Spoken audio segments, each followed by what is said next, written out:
Magandang araw mga kababayan, patuloy pa rin pong binabantayan ng PAGASA ang low pressure area na nasa loob na po ng ating bansa. Dahil ayon po sa PAGASA, patuloy pa rin po itong magpapaulan sa ilang bahagi ng ating bansa mga kababayan.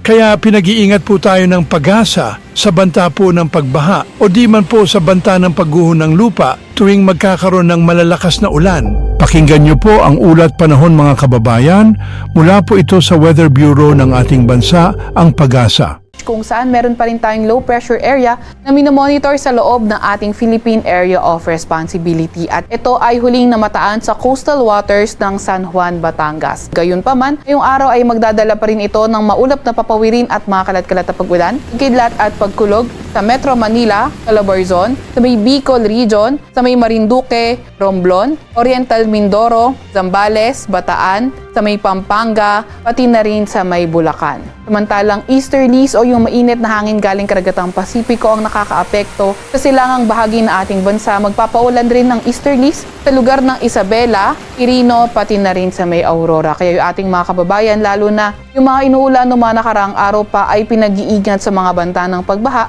o hindi kaya pagguho ng lupa.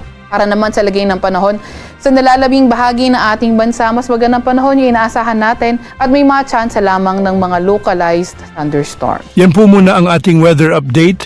Sa mga naghahanap po ng rechargeable super bright solar flashlight and waterproof work light, click nyo lang po ang product basket na makikita nyo sa inyong screen o sa description box. Para sa mas mabilis na updates, huwag kalimutang i-like, i-share at mag-subscribe sa channel na ito. Hanggang sa susunod na ulat panahon, stay safe and weather-wise mga kabayan.